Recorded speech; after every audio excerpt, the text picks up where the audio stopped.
Okay, the next thing we have to worry about is graphing inequalities. All right, so we may have when y is greater than or equal to 2, we can have x is greater than or equal to 5, and then I'm going to do y is less than x. Okay, so you've got 3 graphs here to graph on your Cartesian plane. Now what I want you to do is graph them as if they were a linear equation. So we'll take y is greater than 2 for this scenario. So number 1, y is greater than or equal to 2. We're going to graph it as y equals 2. Now we know that a y equals 2 graph goes straight along here like that. We know that, okay? We now need to work out when y is greater than 2, all right? And to sub in any sort of point, we can work out which side is our feasible region, all right? So to sub in a point to check which side of the graph we need to shade, all right? I'm going to take the point here, 3, 0, or sorry, 0, 3, all right? So number 2, sub in point to check.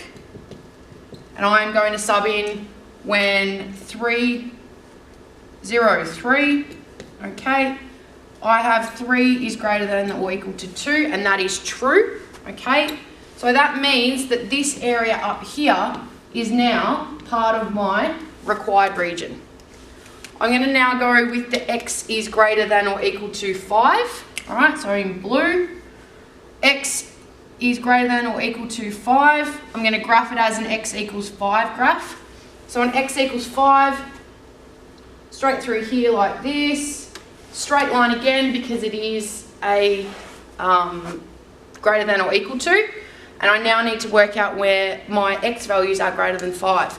Now with a y graph and an x graph, we can work out these points just by looking at this is greater than 2, so therefore this is going to be greater than 5. So without having to sub in a point, we can shade this without really worrying about it, okay? The next thing I have is a y is less than x, all right?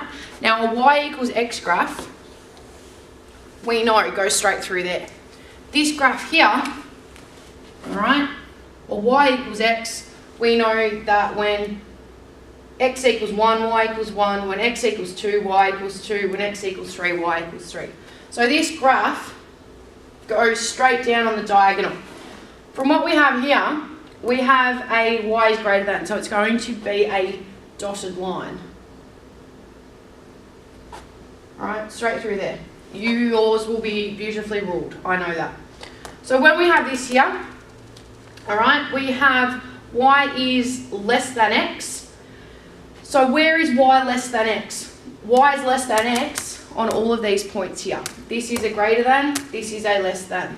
Alright, so y is less than x when we are, actually let's put this point in here. What have I got there? I have negative to 0, alright, and let's put it in here. Y equals 0, x equals negative 2. Therefore that's false, okay, because 0 is not less than negative 2. Negative 2 is less than 0. So my shaded region is this part in here. So it's the opposite. If it is false in your section, it is opposite, alright?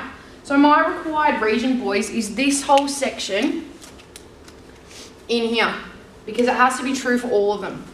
So it's this area here that has all 3 colours being crossed off. So I have blue, orange and black all in this section there. So that is my required region there, all right, where all 3 of my constraints are true.